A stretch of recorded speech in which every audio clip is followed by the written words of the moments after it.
waxaan joogaa magaalada Muqdisho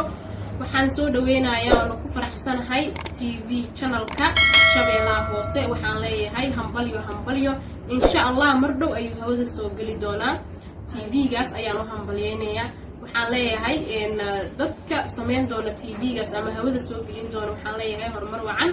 aan idin rajaynaya insha Allah. السلام عليكم ورحمة الله تعالى وبركاته وأضح أحمد أو جبتو مقدشو وحنا هلكان أوغا همبلينا يا TV-ga Shabeellaha Hoose channel ومرة هذا السلام عليكم ورحمة الله وبركاته magacaygu waa Ismaaciil Ibraahim Nuur oo ku sugan degmada Walweyn waxaan aad u soo dhaweynayaa TV-ga Shabeellaha Hoose oo mar dhow lagu wado inuu qadka soo galo waxaan bogaadinayaa walwadeennada TV-ga iyo abta ka wada shaqeysa insha Allah waan soo dhaweynayaa bismillaahir rahmaanir rahiim anagoo على محمد مودي إمام إنو ويسود دواياني إيجا قبل كشبيلة هوس سود دوايان إنباهنا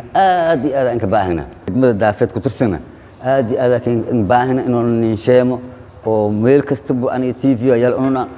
هكذا إنك جرني هذا إنك باهنا أني إنه تي في محلنا وأني إن هذا إنك باهنا وبالله التوفيق. السلام عليكم ورحمة الله وبركاته أنا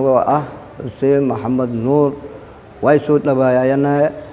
TV-ga oo la suubiyo gobolka Shabeellaha Hoose way rabnaa in macna soo dhawaayno hadii uu dadka degan degmada Walweyn oo anagoo qoladii isboortiga iyo shacabka way soo dhawaayaan in TV-gaas aad iyo aad nin anfac doono sideed degmo ee gobolka Shabeellaha Hoose dhan ayaa anfacaasay si faylasin dhawaan waa mahadsantihiin salaamu calaykum waraxmatullaahi wabarakaatuh أنا إبراهيم مختار ماملين كسافشولي ما آتي سون دوايي شبيلة هوس TV آتي سون دوايان إن شاء الله حلا على حلقي بقوي سون دوايان مرول بميلنا دك مدان هديون انتهير دافت أنا ست دقس سني دارت إنباهنا إن شاء الله آتي إنك فرحسن السلام عليكم ورحمة الله وبركاته. بسم الله الرحمن الرحيم magacaygu waa Faysal Saalax Xaaji Maaxi waxaan ka mid ahay dhalinyarada gobolka Shabeellaha Hoose gaar ahaan degmada Walweyn waxaan aad iyo aad u soo dhaweynaynaa TV-ga Shabeellaha Hoose waxaan leenahay soo dhawow aadan mahadsantiin